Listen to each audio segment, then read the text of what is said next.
السلام عليكم ورحمة الله وبركاته، متابعين الكرام في كل مكان ومتابعين قناة حريف التحليل. حلقة جديدة في قناة حريف التحليل، وزي طبعا ما احنا متعودين هنتكلم فيها عن مباراة الأهلي ومودرن سبورت وغضب الجمهور النادي الأهلي، واللي كلنا حاسين بيه وكل عشاق جماهير النادي الأهلي حاسة بيه، وبداية سيئة للنادي الأهلي في الدوري وفوز الزمالك والإحصائيات هنتكلم عنها.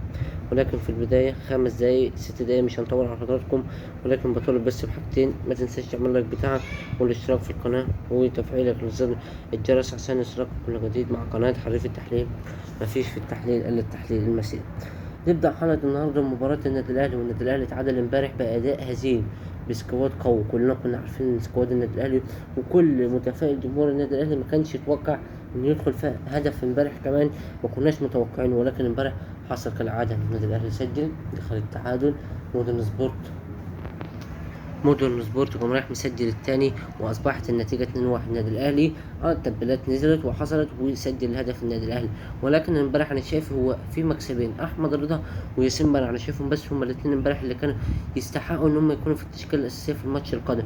ولكن ريبيرو هو الراجل، ريبيرو عمل كل حاجه امبارح، ولكن ما فيش روح يا جماعه امبارح في لعيبه النادي الاهلي. يعني انت لو بتتفرج امبارح ما فيش اداء. مودرن سبورت بتلعب بروح، واي فرقه، انا بقول لك اهو، بقول للاعيبه النادي الاهلي اي فرقه هتلعبكم بنفس مودرن سبورت. مش هتلعبكم من الهجوم، لا، هتلعبكم على القطع الكرة. زي امبارح شفنا مودرن سبورت فرص خطيرة جدا بالجملة. واحد هيستنى، بالرغم ان النادي الاهلي كان ماسك الكرة في وسط الملعب، ولكن كان فرص خطيرة جدا جدا جدا من ناحية نظام سبورت. فبالتالي ياسين منعي واحمد رضا دول مكسبين. ايضا انا بلوم بشكل كبير جدا على محمد مجدي قفش. يا قفش، احنا زهقنا من الكلام، لازم تراجع نفسك يا حبيبي، لازم تراجع نفسك يا حبيب قلبي، لازم تراجع نفسك، لان انت في الفترة اللي جاية مش هتعرف. وكمان انت في الفترة اللي جاية نص الملعب بتاعك مليان، فانت لازم تركز مع نفسك، لازم تركز، لازم ترجع لمستواك، لازم نشوف قفش. فين قفش؟ احنا ما احناش عارفين قفش اللي احنا كنا متعودين عليه ما احناش لاقيينه. فلازم يعني ترجع شوية لأدائك في الفترة القادمة.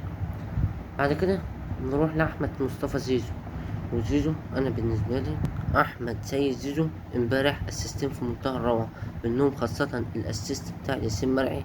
ده يدل على قيمة أحمد سيد زيزو يعني ما ظهرش بشكل قوي المره بتاعته، ما ظهرتش، ولكن كاداء وكروح لعبها اعتقد ان احمد سيد زيزو قدم مباراه حلوه جدا امبارح امام نادي مودرن سبورت. دي بالنسبه لمباراه النادي الاهلي. وايضا في غضب بشكل كبير جدا من الاعلاميين المسؤولين في إدارة النادي الأهلي بعد التعادل المخيب للآمال ومخيب لكلنا طبعا، وهو إن أنت هتتعادل مع مودرن سبورت. احنا كنا حاطين أمل كبير جدا إن احنا كنا نكسب بسكور، ولكن قدر الله ما شاء فعل. نروح بعد كده إلى نادي الزمالك. ابتدأ بمواجهة قوية أمام سيراميكا. احنا كلنا عارفين سيراميكا ولا مدن سيراميكا أكيد يعني 100%. ولكن الزمالك، وكلنا كنا بنقول سيراميكا هيتعادل هيكسب الزمالك، ولكن الزمالك بروح اللعيبة زي طبعا محمد شحاتة. شفت هدف محمد شحاتة؟ هدف لديه قيمة مزاجية عالية على أعلى مستوى، يدل على محمد شحاتة ده اللاعب ده صغير في السن ولكنه عنده قيمة اللاعب الكبير. بالذات الهدف ده يدل على مدى قيمة وجودة قدم محمد شحاتة في أرضية الملعب. فمحمد شحاتة هو لاعب سكوره أو أداؤه أو كنجم أو كلاعب أو ككورته جميلة جدا. فمحمد شحاتة بالنسبة لي هو من أفضل لاعب في مباراة نادي الزمالك. ايضا نادي الزمالك برجولة قدر يكسب الزمالك 2-0 وياخد المركز الثاني، وزد برضه فرح. اما انت بتتكلم عن زد يكسب والزمالك يكسب والمصري يكسب وانت جاي تتعثر امام مودر سبورت، فدي ما تدلكش على قيمه النادي الاهلي.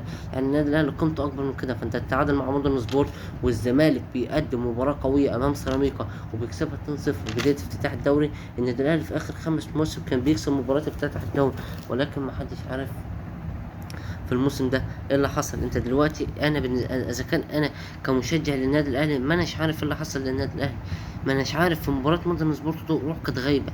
يعني بقول لك في ماتش الزمالك ده، انت لو كنت بتبص على لعيبه الزمالك بتقطع الكره هجم على مرتد وهجم على، ولكن كان في بساط، كان في تكتيكات عاملها يانيك فيريرا في الملعب التكتيكات دي، ولكن ما كانش في تكتيكات بالنسبه لخوسيه روبيرو، وده كلنا ايه واضحينه، وكلنا كنا هنلوم خوسيه روبيرو على الحته ديت، وهو عدم وجود تكتيكات بين اللاعبين في ارضيه الملعب. اذا جوله اولى النادي الاهلي تعثر، نتمنى التوفيق للنادي الاهلي في المباراه القادمه. ما تنساش تعمل لايك بتاعك والاشتراك في القناه، والسلام عليكم ورحمه الله وبركاته.